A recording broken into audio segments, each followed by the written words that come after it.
បាទបាត់របស់ថៃជាឯកតោភាគីក្នុងការបិទច្រកព័ត៌មានយោធារបស់ថៃគឺបិទច្រកតំបន់និងច្រករបៀងក៏ប៉ុន្តែជាការពិតយើងឃើញថានៅម៉ោង4រសៀលនេះមានបិទច្រកអន្តរជាតិប៉ោយប៉ែតនិងច្រកអានសេះអីថែមទៀត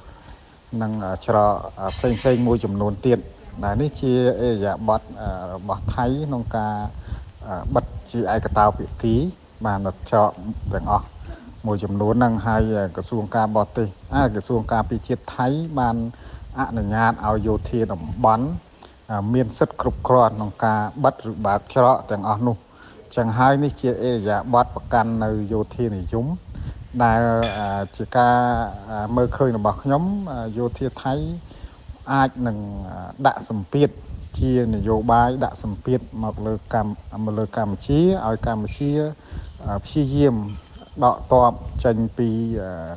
តំបន់ប្រឈមគ្នានៅមុំ3 200ម៉ែត្រដោយទៅការសំណូមពររបស់លើកឡើងរបស់ភាគីថៃតែកម្ពុជាមិនអាចធ្វើបានទេពីព្រោះនេះជាដែនអធិបតេយ្យរបស់កម្ពុជាហ្នឹងរឿងទី1រឿងទី2ថៃចង់ដាក់សម្ពាធកម្ពុជាដើម្បីយកទម្ងន់ចរចាឬក៏សន្ទនាគ្នានៅថ្ងៃទី14មិថុនានៅទីក្រុងភ្នំពេញបាទរឿងទី3គឺថៃចង់ដាក់សម្ពាធកម្ពុជាផ្នែកសេដ្ឋកិច្ចនិងសង្គមហ្នឹងគឺដើម្បីឲ្យកម្ពុជាទទួលយកការចរចាដោយទ្វេភាគីដោយមិនចង់យកសំណុំរឿងទៅ ICJ ជាដើមទាំងអស់នេះគឺជាអេរយាប័តដែលបំពានច្បាប់អន្តរជាតិអេរយាប័តដែលគេហៅថាបំពានទៅលើអ្វីដែលខ្លួនចុះកិច្ចព្រមព្រៀង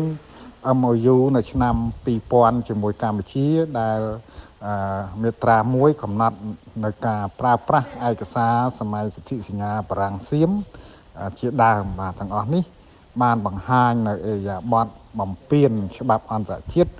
និងមិនគួរឲ្យទុកចិត្តនៅតំណែងជាអន្តរជាតិរបស់ប្រទេសថៃពីព្រោះយើងបានឃើញថាចុះកិច្ចព្រមព្រៀងជាមួយគ្នា MOU ជាមួយគ្នាទាំងកិច្ចព្រមព្រៀងចាស់សម័យអាណានិគមសម័យអាណាព្យាបាលនិងកិច្ចព្រមព្រៀងថ្មីជាមួយគ្នាតែថៃនៅតែមិនគោរព